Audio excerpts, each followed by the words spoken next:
Okay, let's jump in. Think about it, right? Whether you're, an individual trying to learn something new, or a business trying to adapt, or, and this is really key for our listeners, a community-based organization, a CBO. You're working right there on the ground. Yeah, seeing those community needs change almost daily. You just have to keep learning. I mean, the world doesn't stop changing, so you can't either if you want to stay effective. Absolutely. Especially for CBOs and nonprofits, the challenges shift. Maybe old solutions don't quite work anymore. Technology changes things. Right. If the organization isn't set up to learn and adapt, well, it risks losing touch. Exactly. Yeah. And that's why we're doing this deep dive today. We've got this really practical guide here. It's called Becoming a Learning Organization. And it's specifically designed as capacity strengthening for CBOs, put together by SALC, the Southern Africa Litigation Centre. Yeah, great resource. So our mission really is to go through this guide, kind of pull out the core ideas. The actionable stuff. And make them feel, well, doable for you listening, things you can actually think about using in your own organization. Yeah, taking this idea of a learning organization and making it less abstract, more practical. Okay, so the guide starts right at the beginning. It lays the foundation by looking at two basic ideas, learning and culture. Seems simple, maybe? Well, yeah, but how it connects them is, I think, really the key. So learning, it defines it a few ways. Okay. First, it's the process acquiring knowledge, skills through study, experience, teaching. The act of learning. Right. Then it's also the knowledge itself, the stuff you gain. And importantly, it highlights learning as the lessons you get from experience. Reflection. Process, product, reflection, got it. And culture. Culture, the guide defines that as the way of life, customs, beliefs. The usual definition. But for an organization specifically, it's those shared attitudes, values, goals, practices, and it adds this interesting bit. Yeah. That culture is this pattern of knowledge and belief that depends on being able to learn and pass on that knowledge. Ah, okay. So that's the link. A learning organization isn't just doing training. Exactly. It's where learning is baked into the culture. It's how you operate, how you make decisions, how people talk to each other. It's in the DNA. That's a powerful idea. Not an add-on, but fundamental. And before diving into the big organizational stuff, the guide touches on something really basic. Yeah.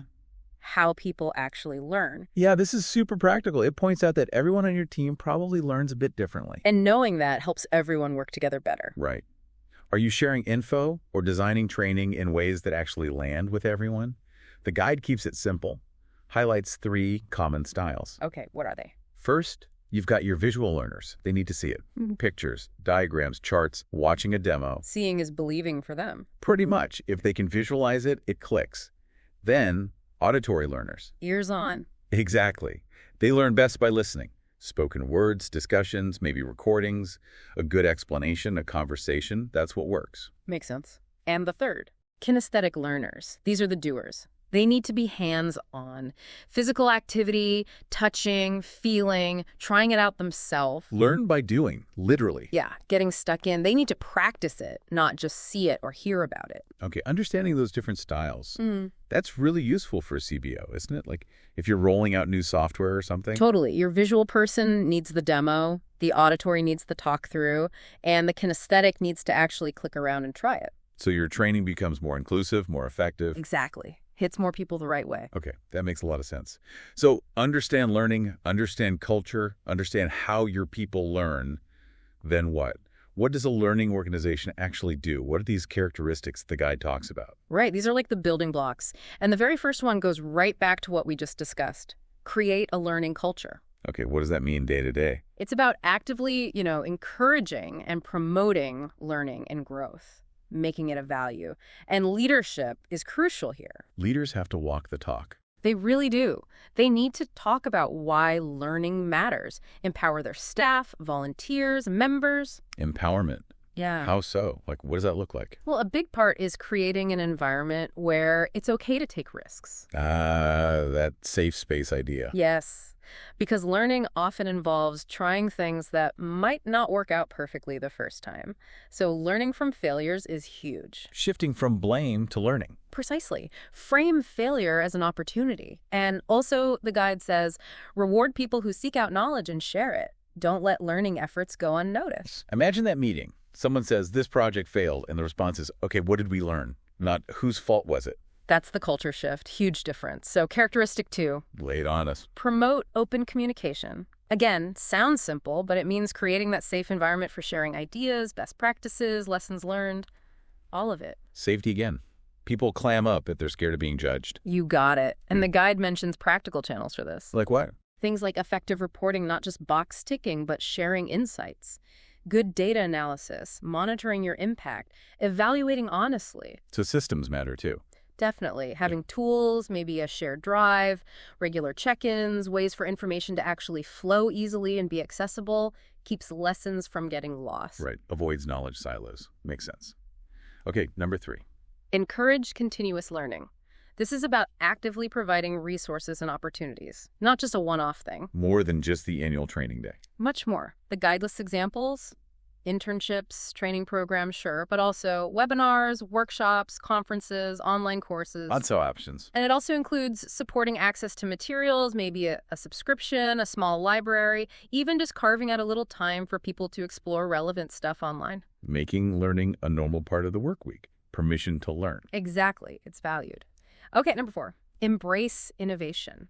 This feels critical right now. Everything changes so fast. It really is. The guide notes the context CBOs work in is always shifting: tech, economy, politics, laws. Constant flux. So organizations need to encourage exploring, experimenting, and yes, taking some risks. And this links back to the safe space again, doesn't it? Absolutely. You can't innovate if people are terrified to try something new in case it fails. Failure as a learning opportunity, revisited. Got it. Yeah. Innovation often comes from those trial and error cycles. Try something, see what happens, learn, adjust. For a CBO, maybe it's a totally new way to reach people, or a surprising partnership. Needs courage. Courage supported by the culture. Okay. And the last one, number 5. Encourage reflection and feedback. This is kind of closing the loop. Making sense of it all. Yeah. And again, leaders need to model this. They have to reflect on their own work and use feedback systems well. Like performance reviews, maybe? That's mentioned, yeah. Using KPIs and reviews, but also having good monitoring tools to track progress. The point is building in regular moments to pause, look back, ask what happened, why, and get useful feedback. And why is that reflection piece so vital? Well, the guide says it drives continuous improvement. You can't get better if you don't stop to see what's working and what's not. Makes sense. It helps spot challenges early, helps leaders know where support is needed, and it fuels growth at every level: individual staff, the members you serve, management, the whole organization. Reflection turns that raw experience into actual learning you can use. Exactly. Wow. Okay. Yeah. That's quite a set of characteristics. It paints a clear picture. And the guide is clear. This isn't like flipping a switch. No, not at all. It's very much framed as an ongoing journey. It takes real commitment, resources, support, continuous effort. It's not a project you finish. And it has to be lived, not just written down somewhere. Leadership, everyone has to practice it day in, day out. That's the core message, I think. It Yeah. needs to be embodied, but the payoff is significant. What does the guide say about the benefits? It concludes that this kind of organization is just much better equipped to handle that changing world. It can keep improving its work, its impact. Become more adaptable? Yeah, adaptive, flexible, open to new ways of doing things when the old ways aren't cutting it anymore for the community. That adaptability feels absolutely crucial in community work. Yeah. So, wrapping this up, this SALC material basically gives CDOs a roadmap. Weave learning into your culture through open communication, continuous growth, innovation, reflection. That makes you stronger, more relevant. And it leaves us with that final thought: learning has to be lived. It's active. So the challenge for you listening, based on everything we've talked about, the culture, the learning styles, these 5 characteristics, what's just one small practical step your team or even just you could take this week? Just pick one thing.